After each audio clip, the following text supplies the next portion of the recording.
Āina is my community and Kahumana is my home, so I've always wanted to see it thrive.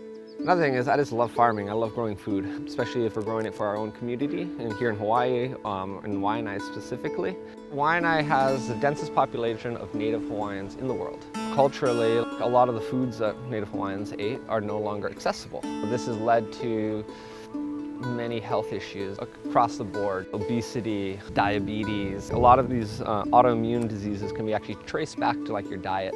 And if you drive through Āina, we have every single fast food you can imagine. That is definitely a big issue. Āina has an ideal growing conditions for a lot of vegetables and crops. It has lots of sun, has amazing soil, nice valleys.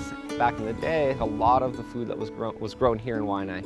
A lot of kalo, sweet potatoes, ulu, all these canoe crops. Those sort of turned into plantations. It's been slowly transitioning back into diversified agriculture. We're a certified organic farm, but I like to say we go even beyond that. We're leaving the land better than it was before for the next generation. The healthier your soils, the healthier your food is going to be, the more nutritious, the more flavorful. So regenerative agriculture should be a baseline for all agriculture. We're a production-based farm. We grow a lot of produce. Last year we did about 80,000 pounds. We were primarily working with high-end restaurants, Piggy Small, Monkey Pod, Roy's. So when the pandemic happened and all the restaurants closed down, 80 to 90% of our business disappeared overnight. However, this was a great opportunity for us because it actually allowed us to get back to our roots, and that's providing food for our community. And we're really focused everything into the CSA. CSA stands for Community Supported Agriculture. It's essentially a way where consumers or buyers or community members can buy into the farm, get a share of what the farm is doing, and they get to reap the rewards. The Kahumana Food Hub, we launched it about 3 years ago. We wanted to connect local growers with local markets, really focusing on the small-scale farmer, the kupuna farmer, and the backyard growers. There's a lot of food that goes to waste every day in Hawaii. The idea with the hub is we step in and we can capture that wastage. We have about 250 growers, and we also work with 2 or 3 other food hubs who in turn have 700 to 800 growers. Between them, we can pretty much get everything that people want out there. Kahumana, or Alternative Structures International, that's our 501c3 nonprofit name. So we are actually a very large organization. We have 3 distinct areas. We have our housing program for homeless families, we have our learning center for people with developmental disabilities, and we have our social ventures. And the idea is that all 3 of these are sort of integrated together and working to fulfill our mission of working with the most vulnerable people in our society in a healthy and inclusive way.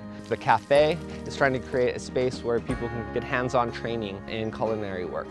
The farm is providing internships and apprenticeships for up-and-coming farmers or people who would like to get into the agricultural sector. Through the cafe, they provide meal shares, sourcing as much from our farm as possible through the food hub.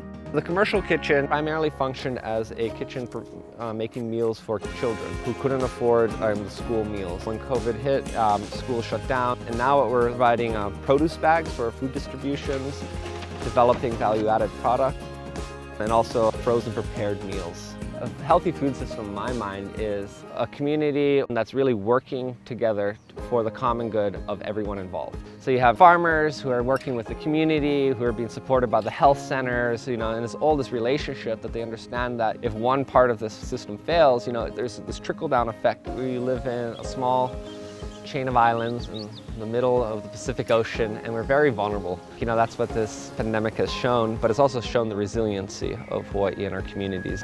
How you spend your money can have a local impact, and that's the value that we believe in. So when we see Punahele Provisions bringing out all Hawaiian baby food that share those same values, so we're very happy for that.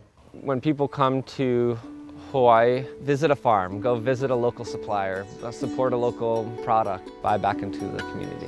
Organizations like Kahumana, Ma'o, Āina, very land-based organizations trying to get more people back to the land, revitalize that desire to farm. It's super important that we have institutions, organizations that are giving access to people to work the land, and there's just not enough of it.